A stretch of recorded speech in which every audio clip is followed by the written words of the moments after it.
nobody physically saw me for a year. Perhaps we should address the elephant in the room. The elephant being the fact that it's been 10 months since I've spoken to you guys on here. I don't want to get too into it in this video because I know some of you guys probably like don't care. Some of you probably really care, which I appreciate. So I made a TikTok talking about where I've been, catching you up to speed. So you can go check that out on my TikTok, Lovely Like Lara. Go check that out. But today I'm back after 10 months to tell you guys about the books I read last year, because if you don't follow me on any of my social media, you probably have no idea what I've been reading, and I feel like that's a good place to start to get reacquainted with each other, is to talk about our favorite books of 2022, because that's what we do here. And I didn't really read a ton of books in 2022. If you watch the TikTok, you'll be filled in more, but I didn't read a ton of books. I have 7 books that I really, really loved and that I want to share with you guys. And then I have 2 that I didn't really love, and I want to tell you guys why I was disappointed by them. I have so many other video ideas that I'm super excited to execute and to do, but I feel like this is the one that'll kind of like get us caught up to speed, because like I know all of you guys are going to be like, what'd you read in the past year? Like, we haven't heard from you. So I'm going to get into it, and I'm going to share with you guys the books that I loved from the past year. Definitely tell me what yours are in the comments down below as well, or if you read any of the ones that I did. This first book was my first, and I think one of my only 5-star reads from the whole year, but when I read it, I absolutely fell in love with it. It was the biggest emotional roller coaster I've ever been on. Like, I was actually sobbing in between chapters, and this was like the one book I read this past year where I was like, damn, like I want to tell everyone about it, but I just like hadn't been making videos, so I couldn't tell you guys.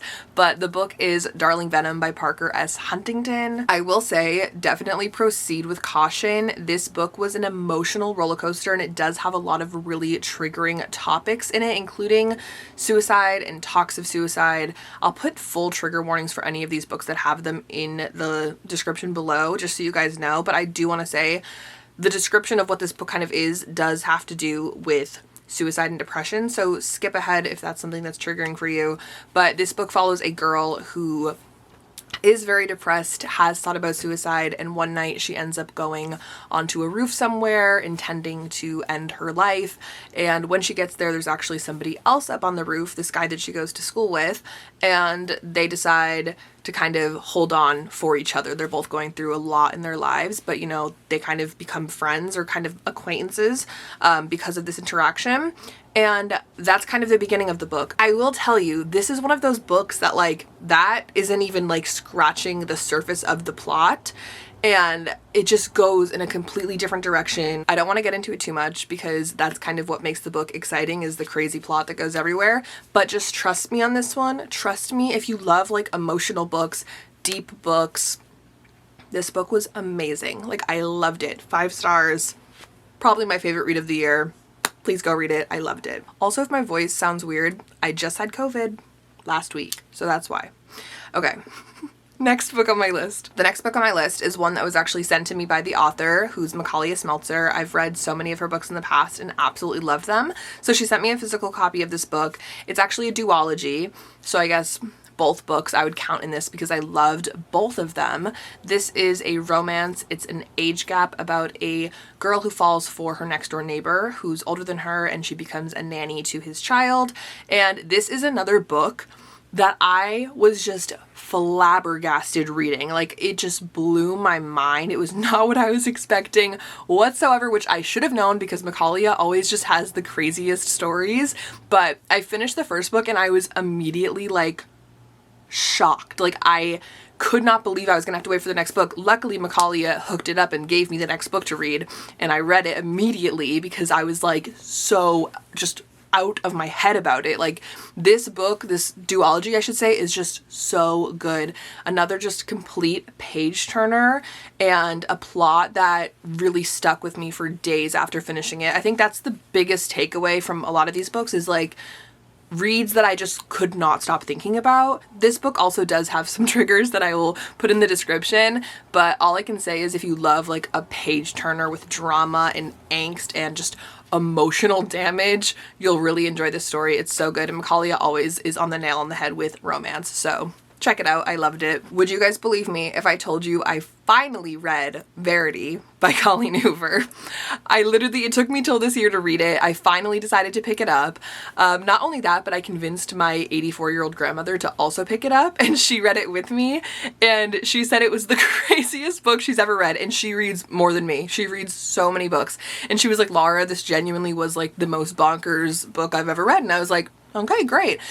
So I finally read Verity. I really, really liked it. I will say, I know that there's been some discourse about the book and just like Colleen Hoover in general. You know, people always have their opinions. Personally, she'll always be a comfort author to me, and I just love her books. So it's really no shock that I loved Verity, but I was kind of skeptical going in because it's not her usual style, as it's more of a psychological horror, but it also does definitely have a romance plot.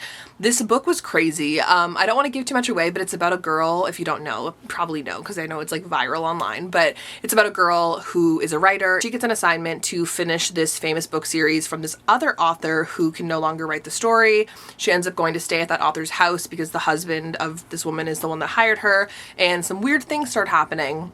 And like I said, it's psychological, kind of horror.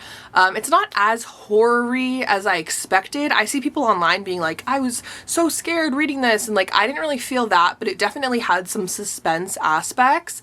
What I will say is, for those of you that have read it, I'm definitely team manuscript, but I am not 100% sold. Like, I think I'm definitely team manuscript, but I think all of the characters are a little crazy, and there's a lot more going on than we really know, and I'd be curious to like know more. But I did really enjoy the book. My grandma really did enjoy the book as well, and if you haven't given this one a try yet, I recommend it. It's a good like ease into psychological thrillers, because now I kind of want to read more of them, but I really enjoyed it. Another book that I was finally able to cross off my list this year, which I've literally had in my room for like years, is Archer's Voice by Mia Sheridan.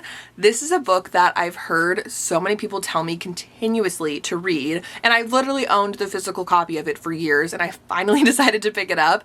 I absolutely loved it. It's about a girl who moves to a small town, and in that town she meets this guy, Archer, who is mute. You kind of get to learn more about him, but he has kind of a traumatic past, and they form this relationship.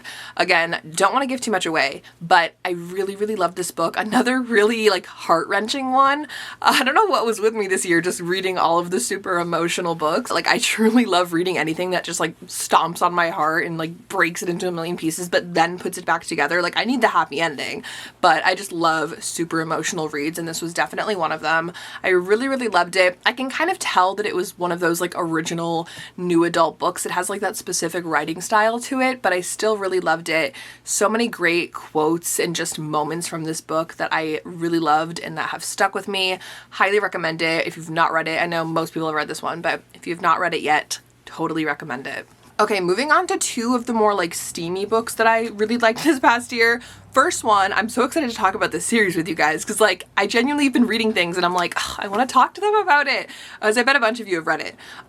So this is a series, but the first book is called Praise by Sarah Kate. It's the Salacious Players Club series. There's 4 books out. I think she's doing 2 more. Originally it was only going to be 4, but I think people love it so much that she's writing 2 more, so I'm excited. But this is a series that follows, all the books follow different characters, which is kind of my favorite type of series. And in this case, all of the characters that have a book are owners of this sex club. I feel like I've read so many books with a similar plot to that, but I guess I just enjoy it every time. I don't know. The first book is about a girl that ends up dating her boyfriend or her ex-boyfriend's dad, which you guys know I've read plenty of things like that before, but I really did enjoy this book. It's super fast-paced, super steamy and fun, and I just loved the plot, but it was also really, really great writing. And I feel like for me personally, I will read like literally straight smut, but it has to have good writing and just kind of a little bit of a plot to like make me want to like stay in it, and this definitely exceeds that, and it feels like a true romance story, but it's definitely hot. It's fun. You should give it a try. The whole series is really great. All of the books have super interesting and unique romance plots, so give it a shout if you're into that. But I really, really loved it. The other one is The Frat Boy by Nikki Sloan, which is the 4th book in the Nashville Neighborhood series. This is a series that I've slowly been reading as the books have come out, and similarly to the last book, it kind of follows people that live on the same street or same kind of neighborhood, and they all have their own book, and it's like slightly intertwined. You don't really see a ton of the other characters in the other books, but sometimes you do. All of the books have unique plots, but this one in particular I thought was super fun. It's about a girl and a guy who both are in a sorority and a frat, and they end up getting in a fight that gets them both expelled from their respective frat and sorority. And so both of them, having nowhere to go, no money, kind of nothing to do, end up randomly seeing an ad online to live at this house where you can live and you get paid to film porns. And so they both end up showing up to this house. They hate each other, by the way. Like, they get in this huge blowout fight that gets them kicked out of their sorority and frat. And then they show up to this house and they are both expected to film together and live there together and get along. And it was just the most fun plot. I've never read anything like this before, but it was so good. I love Nikki Sloan's books. The books in the series are all super fast paced. I've talked about a lot of the other ones previously, but this one I think was definitely my favorite of the bunch so far, and I'm hoping that there's going to be more in the series. But yeah, totally love this one. The last book that made my favorites list for 2022 is kind of a random one, but I listened to the audiobook and I just feel like I have to mention it because I know it's been like a best-selling book since it came out, but if you've not read or listened to it yet, I just need to recommend it. And it's I'm Glad My Mom Died by Jeanette McCurdy. Like I said, a lot of you have probably heard of this one, but if you don't know, Jeanette McCurdy, the Nickelodeon star, she wrote a memoir about her life, and trigger warning again, but her life dealing with a lot of child abuse and eating disorders and just neglect from her mother. And this book kind of delves into her whole life story, and I listened to the audiobook that she read, and I really recommend doing that if you have access. I got the book on Audible, listened to it, and I really enjoyed the listening format because it's kind of just like she's telling a story. It's almost like podcast style. So if you're not into reading memoirs, I think listening to them can sometimes make it a little more palatable. But this story of hers is absolutely incredible, the things that she's overcome in her life, and I just feel like it's really eye-opening to child stardom. And I highly recommend the book. I really enjoyed it. I think I read it in like 2 days, gave it 5 stars. But like I said, definitely listen to it if you have the chance. But it definitely made my favorites for the year. I really want to read more memoirs and nonfictions now. I always do this. Like, I'll read one nonfiction book and I'm like, I need to do more of that. And then I never do. But 2023 goal, maybe I will. So those were my favorites of the year. Now I'm going to briefly share the 2 books that were kind of letdowns to me. I didn't necessarily hate these 2 books, but I have my reasons for why they weren't my absolute favorite. The first one is Going Too Far by Abby Glines. You guys know I love Abby Glines, and this is the 14th book. Yes, 14th book in her Rosemary Beach series, which is a series that I love and talk about all the time. This book follows Dean, who is Rush. If you guys have read the series, Rush is the character from like books 1 through 3. This is his father. And so Abby has been like saying she was going to write a book for him for forever.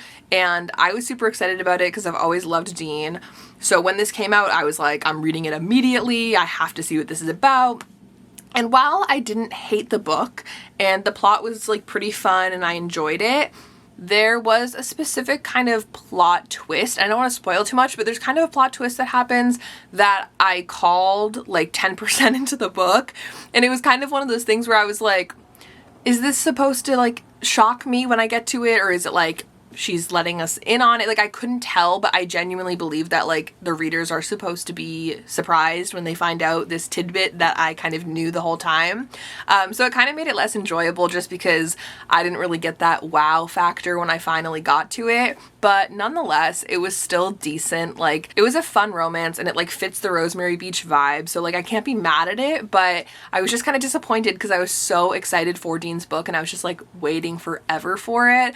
And then it was just sort of a letdown. So that was my first one. The second book that falls under the same category for me is Priest by Sierra Simone. This is a book that I've sort of had on my TBR for a while. I hear so many people talk about it, especially on Book Talk. I feel like this is one of the favorites over there. And so I was like, I'll read it. Like, let's see what this is about. And it just fell flat for me. Like, I didn't feel very connected to the characters, and maybe it's not one of those books where you're supposed to be, but I feel like the way people talk about it, it's like very serious to them. And I just didn't feel super attached in that way like I was expecting. So I think it was just kind of a letdown because I was expecting more than what it was. Like if I had just read it not knowing people's feelings towards it, maybe I would have liked it more. But I don't know. And I know that's a series, but I probably won't be continuing it. So those are my favorites and my least favorites from 2022. Like I said, definitely let me know in a comment down below what your favorite book was from last year, or if you had any disappointing reads as well. I definitely want to know. Thank you in general for taking the time to watch this video. If you guys have any questions or anything about just like my absence or whatever you want to talk about, leave a comment. I'll reply to literally every single comment because I miss you guys so much. Like I said, I have tons of video content coming and planned. My next video is going to be a book haul because I have like 5 million books to share with you guys that I've got recently. So I want to do that soon, but I have a ton of other ideas for the channel that I'm really excited about executing. If you have any requests for types of recommendations or just whatever, let me know down below. Definitely follow me on my social media. I know some of you guys don't, but the only people that I was able to stay connected with all of last year were those that follow me on like my Instagram, Twitter, and TikTok. So I'm at Lovely Like Lara on everything, so definitely hit me up over there and we can chat. Like I said, I'm trying to stay consistent on YouTube now, but in case anything like that ever did happen again, I'm usually pretty active on all of my other socials, so follow me over there if you would like. But other than that, thank you guys so much for watching this video. I know it's been so long, so I appreciate you clicking in and saying hi, and I hope that you enjoyed. I will talk to you guys all very soon in my next video. Bye!